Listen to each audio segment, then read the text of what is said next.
মোহাম্মদ ইউনূসের নেতৃত্বে অন্তর্বর্তী সরকারের মেয়াদ আজ শেষ হচ্ছে। এদিন বিকেলে সংসদ ভবনের দক্ষিণ দিকে সাউথ প্লাজা বলে পরিচিত এলাকায় সেখানে শপথ বাক্য পাঠ করবেন তারেক রহমান। শুরু হবে তারেক রহমানের নেতৃত্বে বাংলাদেশের নতুন সরকার।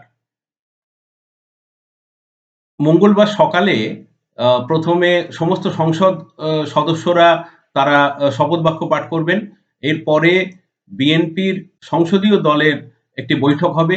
সেই বৈঠকে দলনেতা হিসেবে তারেক রহমানকে নির্বাচিত করা হবে।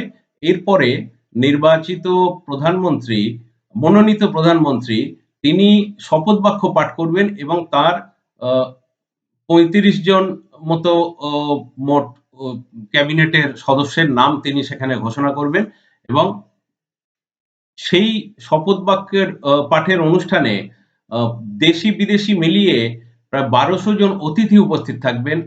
ভারতের পক্ষ থেকে ভারতের সংসদের লোকসভা স্পিকার ওম বিড়লা আসছেন। আজকে মঙ্গলবারই তিনি ঢাকায় এসে পৌঁছবেন। তার সঙ্গে থাকবেন বিদেশ সচিব বিক্রম মিশ্রি। এছাড়া সোমবার ঢাকায় এসে পৌঁছে গেছেন নেপালের বিদেশমন্ত্রী বালানন্দ শর্মা। আসছেন মালদ্বীপের অ মা মালদ্বীপের প্রধানমন্ত্রী, আসছেন ভুটানের প্রধানমন্ত্রী। এরা সকলেই থাকবেন। আর দেশের বিভিন্ন সামাজিক ক্ষেত্রের মানুষকে এখানে আমন্ত্রণ জানানো হয়েছে। তারা এখানে আসবেন।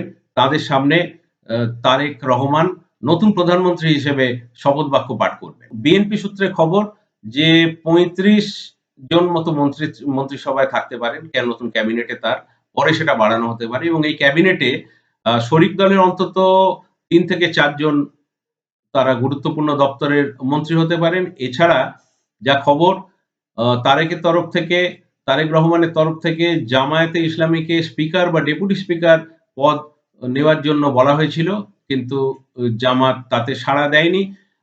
কাদের, কাদের ডাকা হবে সেটা আর অল্প কিছুক্ষণের মধ্যেই সকলেই জেনে যাবেন। অনমিত্র চট্টোপাধ্যায় এই সময়।